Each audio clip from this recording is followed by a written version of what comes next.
I now give the floor to the distinguished representative of Finland to introduce an address by the head of state. Mr. President, I have the honor to introduce the pre-recorded statement by His Excellency Mr. Sauli Niinistö, President of the Republic of Finland, to the 75th General Assembly of the United Nations. Thank you. Mr. President, Secretary General, distinguished delegates, ladies and gentlemen. Let me congratulate Mr. Volkan Bozkir for the election as the President of the 75th session of the General Assembly. You can count on Finland's support as you lead this important body during these exceptional times. And the times are exceptional indeed. At the start of this year, nobody could have foreseen that we are not able to gather in New York this September. The COVID-19 pandemic has hit all of us hard. Extending around the globe, it is affecting every continent and state, all people, and all areas of life. A pandemic is by definition a global challenge.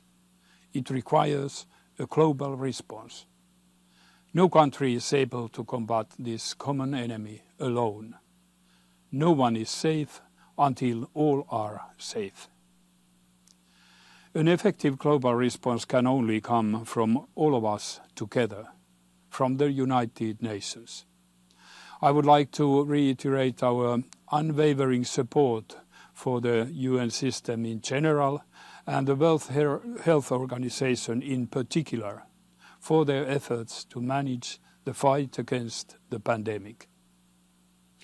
I also would like to express my appreciation for the strong leadership Secretary General Antonio Guterres has shown during this crisis. Mr. President, although the COVID-19 pandemic is far from over, it has already taught us a number of important lessons. Firstly, it has shown that we have to take health security much more seriously.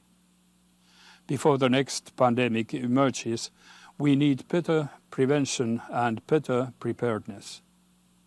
In this work, the Global Health Security Agenda can provide the WHO with valuable support. Secondly, it has unfortunately revealed how we are tempted to react to immediate threats nationally, not internationally. When this pandemic broke out, our initial reaction was not to unite behind multilateral efforts. Instead of a much-needed global response, we witnessed a series of national responses. Faced with a completely new situation, this may have been understandable, but it does raise concerns on how we will be able to combat other global challenges. Thirdly, however, and this is more encouraging, the past 6 months have also proven our capability to radical measures when needed. In order to contain the pandemic, governments, societies, and individuals were suddenly prepared to change their behavior. As soon as the magnitude of the threat was perceived, unconventional solutions were sought. This gives us hope. Where there is a will, there is a way. We must not lose sight of the even more persistent existential threat to humanity, climate change. Our lives may have been on lockdown this year, but climate change has not stopped for a moment. The urgency of bold and swift climate action is growing day by day. Our commitments to the Paris Agreement must prevail. We must redouble our efforts for their implementation. We must make a virtue out of necessity.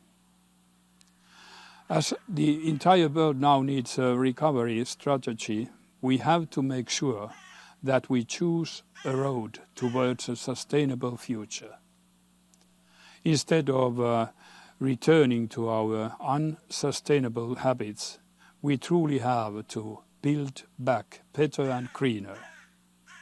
The Secretary General's 6 principles for building back better have our full support. All recovery measures must be assessed from the perspective of their climate and environmental impacts. The Paris Agreement, the 2030 Agenda and the Convention on Biological Diversity need to guide our way forward. Finland is ready to do its share. The Finnish government stands firmly behind its aim to make Finland climate neutral by 2035 and thus the world's first fossil-free welfare society. We will continue to integrate sustainable development into our state budget. We are determined to transform Finland into a socially, economically and ecologically sustainable society during this decade. And we continue to work actively in international partnerships. The Coalition of Finance Ministers for Climate Action, led by Finland and Chile, has grown to include more than 50 countries. This cooperation helps countries to integrate climate considerations into economic, fiscal and financial policies. Mr. President, precisely when the demand for global solutions is rising, our ability to provide them is weakening.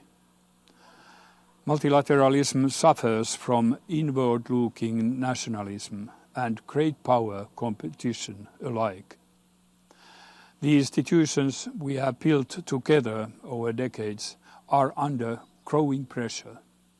International agreements, norms and principles are increasingly challenged and interpreted in ways which weaken both their potential and their legitimacy.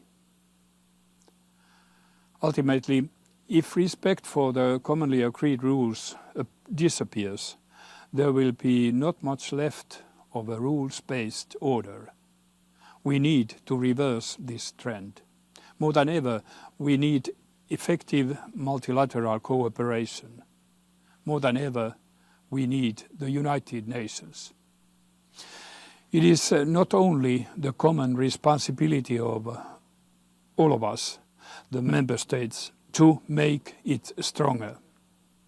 It should be obvious that it is our common interest too. It is equally obvious that all international institutions need to adapt to changing circumstances.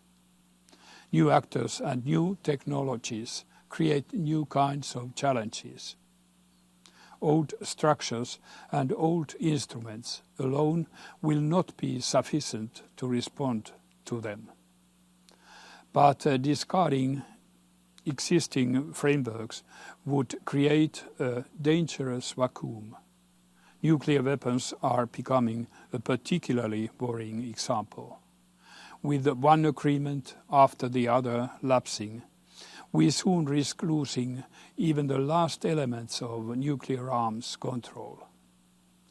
It would be of fundamental importance for the nuclear weapons states to find a way to build mutual understanding and trust.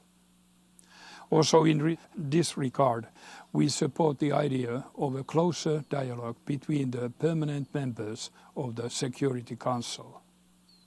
And it does not stop at arms control. At the end of the day, the entire UN system can't function unless the P5 countries are able to work together. Excellencies, as any global crisis, the COVID-19 pandemic too can have a negative effects on peace and security across the world. It can intensify existing conflicts, stall peace processes, and wake up dormant tensions. But it can also offer opportunities for peace. The Secretary General's call for a global ceasefire was a strong appeal for conflict parties to lay down their weapons.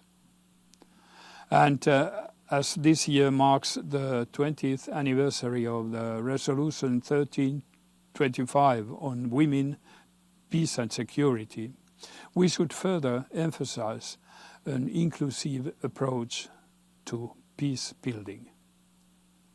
In addition to conflict resolution, we must invest more on conflict prevention. Every conflict avoided is one conflict less to be resolved in the future. Finland advocates the use of mediation for both purposes. We are ready and willing to offer our good services in this regard. Finland also remains committed to the peacekeeping operations and special political missions of the UN. Ladies and gentlemen, for the rules-based order, the rule of law is essential. All steps towards its consolidation in international relations have meant progress for humanity. Silence and looking away only empower perpetrators and let them escape justice. We need to end impunity for the gravest crimes. This should apply to all, including the strong and the powerful. No government should use the crisis as a pretext to violate human rights or to limit democratic and civic space. No government should adopt measures that undermine the respect of the rule of law and international commitments. The Beijing Declaration and Platform for Action, the most progressive document ever on the rights of women and girls, was adopted 25 years ago. Unfortunately, this anniversary is not the only reason why it is so topical this year. The pandemic has hit women particularly hard. The harsh economic and social implications for women have reversed the progress achieved during the last decades.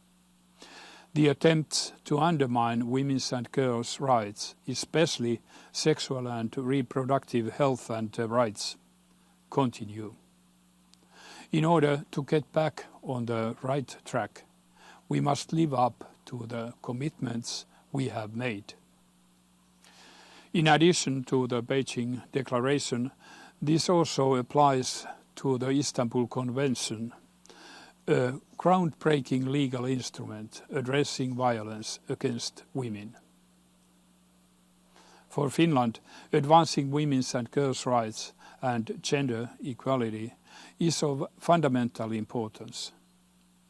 In the generation equality process, Finland has a leading role in bridging the digital divide between genders. In the broad value base of Finland's foreign and security policy, human rights are at the forefront. This and our long-term commitment to promoting human rights is why my country is seeking a seat in the Human Rights Council from 2022 to 2024. Secretary General, Mr. President, at 75 years of age, the Charter of the United Nations remains a remarkable blueprint for the future, for a more peaceful, a more sustainable, and a more just world. But the promise comes with an important condition. In its Article 2, the Charter states, all members, in order to ensure to all of them the rights and benefits resulting from membership, shall fulfill in good faith the obligations assumed by them. As much as our environment has changed over time, this principle continues to be true. Only fulfilled obligations lead to rights and benefits.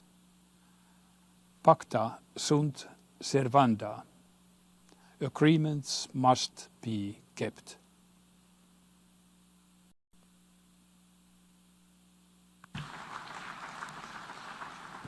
On behalf of the General Assembly, I wish to thank the President of the Republic of Finland for the statement just made. I now give the floor to the distinguished representative of Kyrgyzstan to introduce an address